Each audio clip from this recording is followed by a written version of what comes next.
નમસ્કાર, India news ગુજરાતમાં આપ સૌનું સ્વાગત છે અને હું છું આપણી સાથે કિશન તિવારી। સમાચારોની શરૂઆત કરીએ આપણે સૌથી પહેલા મહત્વના સમાચારથી।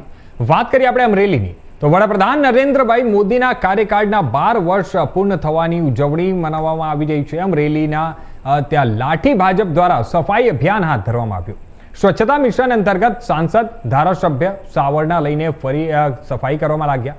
લાઠી સ્મશાનમાં સફાઈ અભિયાન હાથ ધરવામાં આવ્યું હતું। જણાવી દઈએ, હાથમાં સાવરણા લઈને નેતાઓએ હાથ સફાઈ અભિયાન હાથ ધર્યું હતું અને સ્મશાનનું પટાંગણ સાંસદ, ધારાસભ્ય અને ભાજપ આગેવાનો દ્વારા સફાઈ કરવામાં આવ્યું। સફાઈ અભિયાનમાં સાંસદ ભરતભાઈ સુતરિયા, ધારાસભ્ય જનકભાઈ તળાવિયા એ લોકો સાથે જોડાયા હતા અને સાથે સાથે ભારતીય જનતા પાર્ટીના કાર્યકરો પણ ત્યાં ઉપસ્થિત રહ્યા હતા।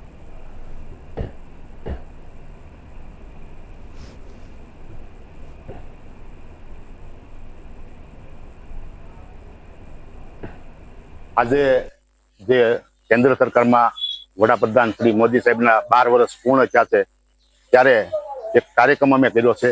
આખા ભારતની અંદર હાલે છે, લોકહિત માટે કાર્યક્રમ છે। આખા ભારતની અંદર આજ સફાઈનો કાર્યક્રમ છે, ત્યારે આજે લાઠી મુકામે અમે શમશાન આખું સાફ સફાઈ માટે આવ્યા છીએ। ધારાસભ્ય જનકભાઈ તળાવિયા અને અમારી ટીમ આખી આ શમશાનને આજ આગળ અમે અંદર આવ્યા ત્યારે એટલું ગંદુ હતું, આ પૂરું આખું શમશાન સાફ થઈ ગયું। ત્યારે હું આ કાર્યક્રમ જે કરવામાં આવ્યો અને અમારા શીર્ષ નેતૃત્વ બેહી અને એક વાત કરી કે આપણે સફાઈનો કાર્યક્રમ કરો છો અને ખૂબ ખૂબ અભિનંદન આપું છું।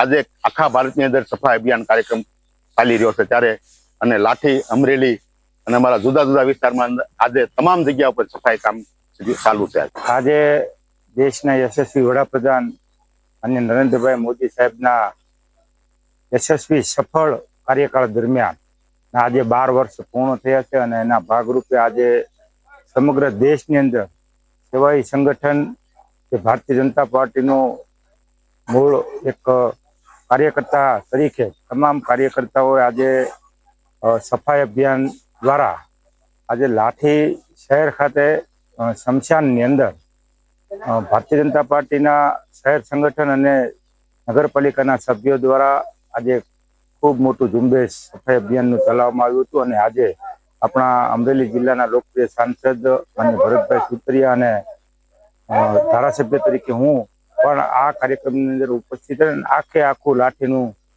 જે શમશાન ગૃહ છે તે આજે સાફ સફાઈ કરી અને નરેન્દ્ર મોદી સાહેબના હાથ મજબૂત કરવા અને એમને જે 12 વર્ષના સમયગાળામાં જે કાર્યક્રમો